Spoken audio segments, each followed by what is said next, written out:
రద్దీ అధికంగా ఉండి లోపులాట జరుగుతుంది.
Only Prime Minister of country.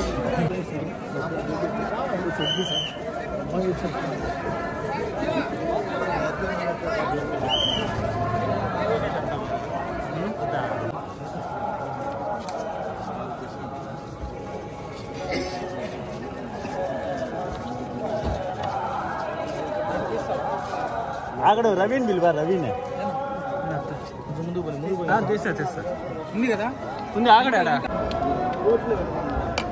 ఈ సంవత్సరం వైకుంఠ ఏకాదశి పర్వదినంలో వైకుంఠ ద్వార దర్శనం మొదటి రోజు స్వామివారి కైంకర్యాలన్నీ ముగిసిన తర్వాత తిరుప్పావై అర్చన తోమాల 2 గంటలు అయిన తర్వాత ఎగ్జాక్ట్గా 1 గంట 30 నిమిషాలప్పుడు అంటే 1:30 ఈరోజు అర్లీ మార్నింగ్ విఐపి దర్శనం మొదలుపెట్టడం జరిగింది. విఐపి టోకన్స్ కరెక్ట్గా 4008 ఇవ్వటం జరిగింది. 4008 విఐపి టోకన్స్లో 3850 వరకు మాత్రమే కొనుగోలు చేశారు. మిగతా 150 టికెట్లు కొనుగోలు చేయలేదు. ఈ విఐపి స్లాట్ 1:30కు 1:45కు మొదలైంది. 1:45 మొదలై 5:15కు క్లోజ్ అయింది. ఎస్ఎస్డి ఎస్ఈడి స్లాట్స్ 2 కూడా 6 AM ఇచ్చాము మేము. కానీ 45 నిమిషాల ముందే అంటే వాళ్లకు ఇచ్చినటువంటి స్లాట్కు దాదాపు 45 నిమిషాల ముందు ఎస్ఎస్డిని ఎస్ఈడిని వదలడం జరిగింది. 6 గంటలకు ఉన్నటువంటి స్లాటు 45 నిమిషాల ముందు వదిలాము. ఇప్పటి నుంచి ప్రతి స్లాట్ కూడా 1.5 అవర్ ముందు తీసుకొని వైకుంఠంలో కూర్చోబెట్టుకొని వాళ్ళకు భక్తులకు మంచి దర్శనం చేయించి వైకుంఠ ద్వార దర్శనం పంపించే విధంగా అన్ని ఏర్పాట్లు చేస్తున్నాం. వైకుంఠం 1 వైకుంఠం 2లో ఇప్పటికరి అయితే వెయిటింగ్ లేదు. వెయిటింగ్ లేకపోయినా భక్తులకందరికీ కూడా కాఫీ, టీ, పాలు అన్నీ అందించడం జరిగింది. ఇప్పటి నుంచి కూడా ఒకవేళ ఏదైనా వెయిటింగ్ వస్తే ఆ వెయిటింగ్ గంట 2 గంటల కంటే ఎక్కువ లేకుండా మెయింటైన్ చేస్తూ భక్తులందరికీ కూడా ఆహార పదార్థాలు, కాఫీ, టీ అన్నీ అందిస్తూ వాళ్ళకి ఏ ఇబ్బంది లేకుండా ఈ వైకుంఠ ఏకాదశి పర్వదినాన ఈ వైకుంఠ ద్వార దర్శనం చేయడం జరుగుతుంది. అలాగే ఈ తిరుపతిలో టోకన్స్ ఇవ్వడం జరిగింది, మీకు తెలిసిన విషయమే. అక్కడ కూడా చాలా చక్కగా ఏ ఇబ్బంది లేకుండా ఈ టోకన్స్ ఇవ్వడం జరిగింది, ఎస్ఎస్డి టోకన్స్. ఈ ఎస్ఎస్డి టోకన్స్, ఎస్సిడి టోకన్స్ కలిపి ప్రతిరోజు 70 నుంచి 75,000 ప్రతి రోజును బట్టి స్వామివారి కైంకర్యాలను బట్టి దర్శనం చేయించడం జరుగుతుంది. ఈ 10 రోజులు దాదాపుగా 8 లక్షల మందికి భక్తులకు దర్శనం చేయించడం జరుగుతుంది.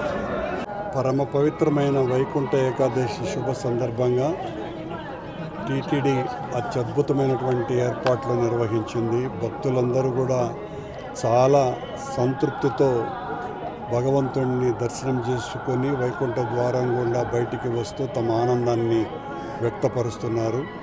ఈసారి ఎక్కడా ఏ చిన్న సమస్య రాకుండా భక్తులకు అందరికీ కూడా సంతృప్తికరమైనటువంటి దర్శనం ఇవ్వటంలో తిరుమల తిరుపతి దేవస్థానం పూర్తిగా సఫలమైంది. చాలా సంతోషంగా ఉంది.